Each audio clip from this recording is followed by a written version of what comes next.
Hey, Kim Elliott, what time is it? It's time to go again on that same topic.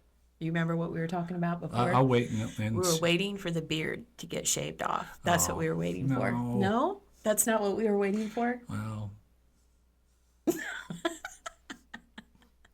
yeah, last time we explored the idea of waiting on God in the area of the romantic. But we wait for all things in life, Yeah. not just a romantic. That's a big one, Yeah. but that's not the only one. Once I asked God, why don't more believers wait on God for the right mate? And you know what he said? He answered me very quickly. Sometimes he doesn't answer quickly at all, but this time he did. He answered immediately. He said this: it's because they don't know how to wait for anything. Whoa. Ooh. Whoa. That's Well, heavy. It's about time you learn to wait.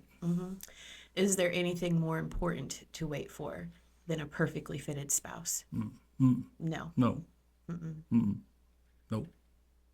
So my ideas and my schedule and my plans made for my natural mind will never align with God's plans.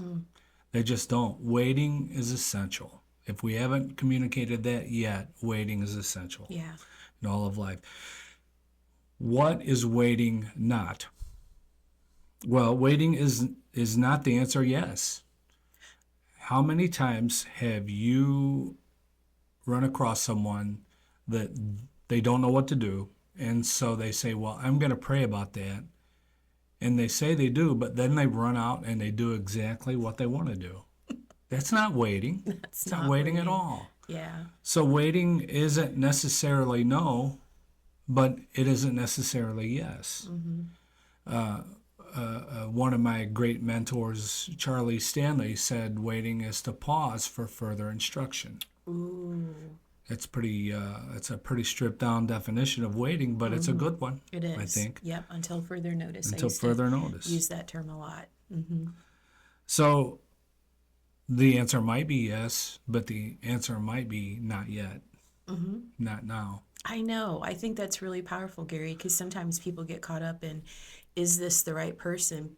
And it could be, but maybe it's not the right time. Exactly. Yeah. The pacing's so important. So if the answer is wait, means you just don't know. And you know what? Is it okay not to know? It doesn't feel okay, but it is. Be honest, man. I don't know. And that's okay. Yeah. That's okay. You will know in time. Yeah. Either way. Absolutely. Absolutely. So don't sit and obsess over what you don't have. Don't let that fill your mind all day long. I would like to have this person, but I don't know. And then just fantasize and obsess over them. Yeah. That's bad not news. waiting. The focus is wrong there, isn't it? It is. We talked last week that it's the intertwining with God. That's where your focus needs to be, on who he is and discovering who he's made you to be in the meantime. You can express these things to heaven and then leave them there. Oh, yeah. Like an inbox. Get about your day. Yeah. Get busy. Elizabeth Elliot used to say, get busy with today's business. Absolutely. That's what you do. Yeah. I like what Kim says. I learn things from you. You do? I do. Oh, How about that? I love it. She coined the term. I don't know if she coined it or not, but she uses the term a lot. We don't wait for God always. We wait with him. Yes. And that brings a whole different dynamic I know. to the table. He's the smartest person in the room, the most powerful person in the room. So I look back on in my years of waiting, and Jesus was there. We were waiting together Don't you love that? with that. And you know what? We spoke about the eagle's wings, and that's what it is. It's he is there with you, his grace, his strength It's for you to carrying wait you. through all that unknown stuff. Yeah. So he'll be there with you. Yeah. So waiting is for our good. I'll leave you with this scripture. Isaiah 49:23 says, those who put their trust or wait for God will not be disappointed. Man, write that down and remind yourself on a daily basis, maybe on an hourly basis, you will not be disappointed. What I learned in my waiting period was that Paul was right. Singleness is about securing an undivided devotion with Christ all by yourself.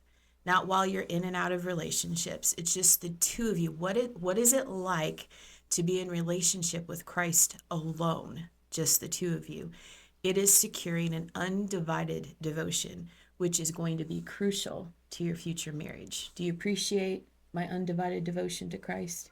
Has it been a benefit? Yeah. And yours has to me as well. So crucial. So this time of your singleness is like no other time in your life, where you're going to come into a deep devotion with Jesus Christ that is intimate, that is, you're learning to expose yourself to the most perfect person that has ever existed and find out that you are fully loved.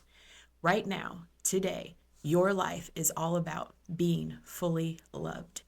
If you are not convinced of that, then that's what your waiting is about. It's about you becoming convinced that you are already fully loved before he presents to you the one that he wants you to love until death parts. So you're not alone. You're in companionship with the smartest person in the room, the most powerful person on the earth.